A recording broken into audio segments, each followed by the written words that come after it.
If you're wondering which mice for travel are worth your money, stick around. After we run through each product, I'll give you my personal take.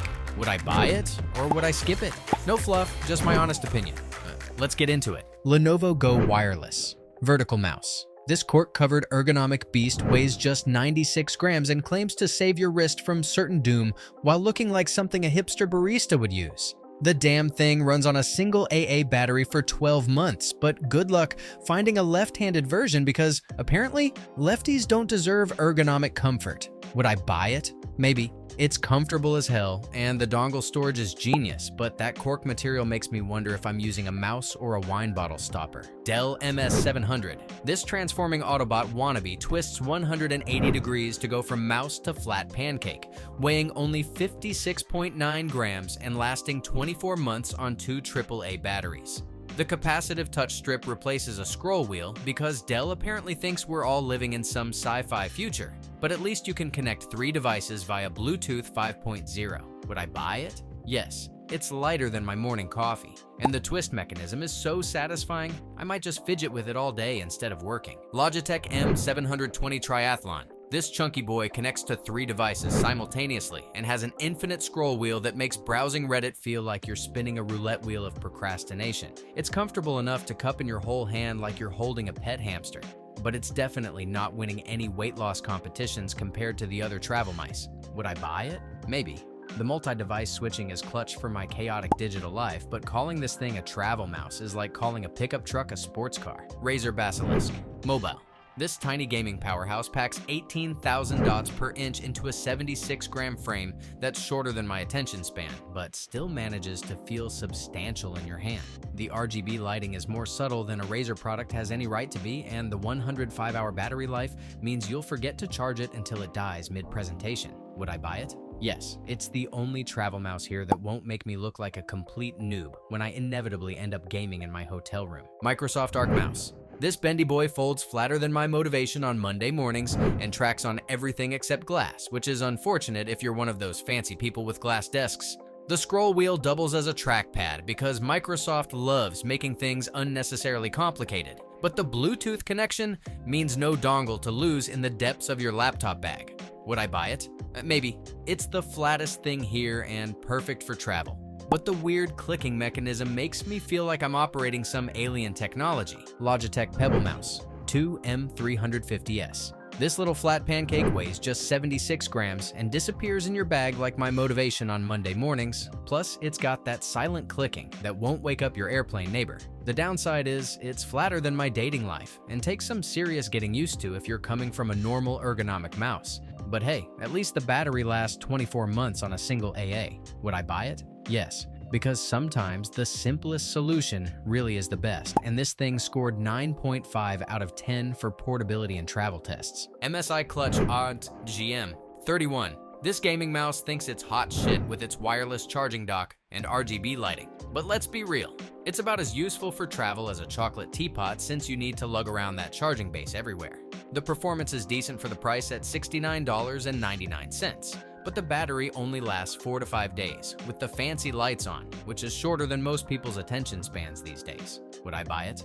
No, because dragging a wireless charging dock through airport security sounds like my personal version of hell. Logitech M240. This budget-friendly Bluetooth mouse promises a full year of battery life on a single AAA battery, which is longer than most Hollywood marriages, and it pairs easily without needing a dongle that you'll inevitably lose. The catch is, it's smaller than a hamster and might feel like you're trying to control your cursor with a tic-tac. Plus, the scroll wheel is stiffer than a robot's personality. Would I buy it?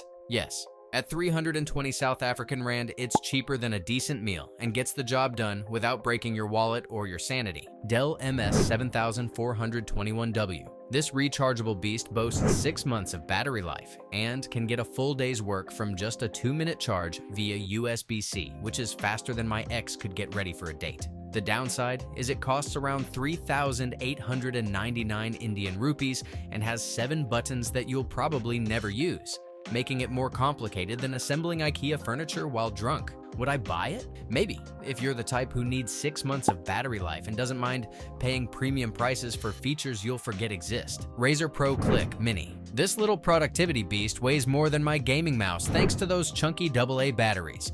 But at least it's got silent switches so your coworkers won't murder you during those 3 a.m. Zoom calls. The thing is supposedly portable, but honestly feels like carrying a brick in your laptop bag. Though I'll give it credit for lasting up to 725 hours on Bluetooth, which is longer than most relationships these days. Would I buy it? Maybe. It's perfect if you want a quiet mouse that doubles as a paperweight when the batteries die. Logitech Lift. This vertical mouse claims to be ergonomic for small hands, but the base flares out wider than my ex's lies, making it feel awkward as hell to grip properly. Sure, it connects to 3 devices and has customizable buttons, but that magnetic battery cover pops off easier than a cheap phone case when you drop it, which my cat proved multiple times by knocking it off my desk.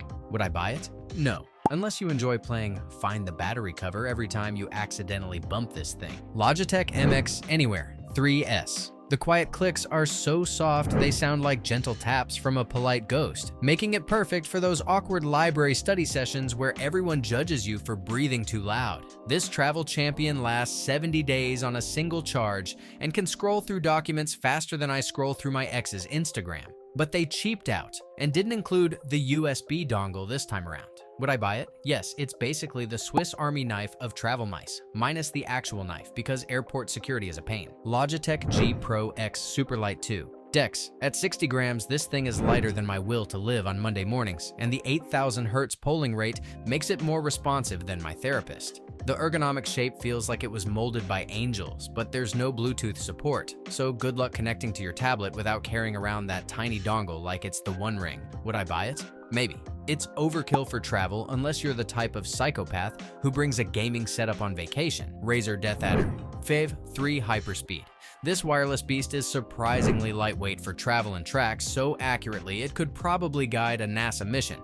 But let's be real. Bringing a gaming mouse named DeathAdder to your corporate presentation is like wearing a metal band shirt to a funeral. The battery life is solid and the clicks are snappier than a millennial's comeback. Though it's definitely overkill if you're just trying to navigate spreadsheets on a plane. Would I buy it? No. Save the gaming mouse for home and spare yourself the weird looks from your coworkers. Microsoft Modern Mobile Mouse. This little guy weighs just 78 grams and runs on 2 AAA batteries for up to 12 months, making it lighter than my commitment issues, but sadly requires a mouse pad because it slides around on hard surfaces like a drunk penguin on ice. The Bluetooth connection works flawlessly up to 33 feet away, which is great until you realize you're paying premium price for a mouse that's basically a fancy soap bar with buttons. Would I buy it? Maybe. It's perfect for travel if you don't mind carrying a mouse pad everywhere, like it's 1995. Keychron M700. This beast packs 30,000 dots per inch and an insane 8,000 Hz polling rate that makes other mice look like they're running on dial-up internet. Plus, it weighs only 63 grams, so it won't break your laptop bag. The battery lasts 140 hours, which is longer than most relationships these days, but good luck actually using that 8,000 Hz polling rate since it only works in 2.4 GHz mode and drops to a measly 125 Hz when you switch to Bluetooth for actual travel use. Would I buy it? Yes, because having overkill specs that you'll never fully use is basically the definition of being a tech enthusiast. Logitech MX Master 3S. This productivity monster has more buttons than a NASA control panel and can switch between 3 devices faster than I switch between Netflix shows. Plus, that electromagnetic scroll wheel is smoother than a jazz saxophone solo. At $99, it costs more than some people's rent, but weighs enough to double as a weapon if someone tries to steal your laptop at the airport. Would I buy it? Yes, because when you're traveling for work, having a mouse that makes you feel like a productivity god is worth every penny, even if it takes up half your carry-on. Razer Viper V3 Pro. This gaming-focused speed demon weighs just 54 grams and has a 35,000 dots per inch sensor that's more precise than my ex's ability to find my flaws, but the battery life drops to a pathetic 17 hours at maximum 8,000 Hz polling rate. It's built specifically for first-person shooter games, so using it for spreadsheets is like bringing a Formula One car to a grocery store parking lot. And at 160 pounds, it costs more than a weekend in Paris. Would I buy it?